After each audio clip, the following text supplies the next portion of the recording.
మంగళగిరి దామర్ల నాంచారమ్మ ప్రాంగణంలో వేయించేస్తున్న శ్రీ శ్రీ భద్రావతి సమేత శ్రీ భావనర్సి స్వామివారి కళ్యాణ ఉత్సవం అనేటువంటిది ఈరోజు ఉదయం ఎంతో ఘనంగా ప్రారంభమైంది. ఈ కార్యక్రమానికి భక్తులు పెద్ద సంఖ్యలో హాజరయ్యారు. మంగళగిరి పట్టణ పద్మశాలియ బౌద్ధమ సంఘం ఆధ్వర్యంలో ఎంతో ఘనంగా నిర్వహించినటువంటి ఈ కార్యక్రమానికి సుదూర ప్రాంతాల నుంచి భక్తులు హాజరయ్యారు. ఈ స్వామివారి దివ్య కళ్యాణోత్సవ కార్యక్రమంలో దాదాపు 30 మంది దంపతులు పాల్గొని ప్రత్యేక పూజలు నిర్వహించారు. ఈ కార్యక్రమానికి ముఖ్య అతిథులుగా ఎమ్మెల్సీ మురుడు హనుమంతరావుతో పాటు జనసేన పార్టీ ఇన్ఛార్జి మరియు రాష్ట్ర వైద్య విధాన పరిషత్ చైర్మన్ చిల్లపల్లి శ్రీనివాసరావుతో పాటు పలువురు నాయకులు, మంగళగిరి పట్టణ పద్మశాలి బౌద్ధ సంఘం అధ్యక్ష కార్యదర్శులు చింతికింది కనకయ్య, దామర్ల కుబేర స్వామితో పాటు ఉపాధ్యక్షులు గుత్తికొండ ధనుంజయ్, సహాయ కార్యదర్శులు రామనాథం పూర్ణచంద్రరావుతో పాటు దామల సుబ్బారావు, వంగ లక్ష్మయ్య, కొల్లి ప్రసాద్, మునగపాటి వెంకటేశ్వరరావుతో పాటు కోశాధికారి గంజి రవీంద్రనాథ్ దగ్గరుండి ఈ కార్యక్రమం పర్యవేక్షించారు. ఈరోజు సాయంత్రం జరిగే కార్యక్రమానికి ఇప్పటికే భారీ ఏర్పాట్లు చేశారు.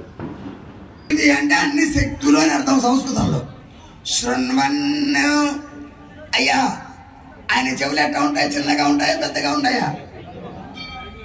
అందరి దేవుళ్ళకి చెవులకి కర్ణాభరణాలు పెడతారు. మీరు ఏనుగుని చూడండి, అది ఎప్పుడు ఏం చేస్తుంది? చెవిని ఊపుతూ ఉంటుంది.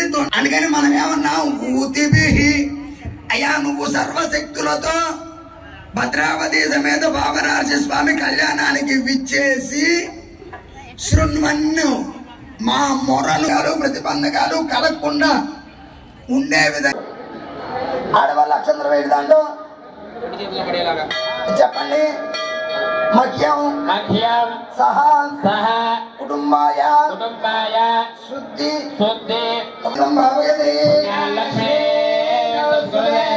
మహాలక్ష్మి నమః 2 సార్లు చెప్పండి. పుణ్యం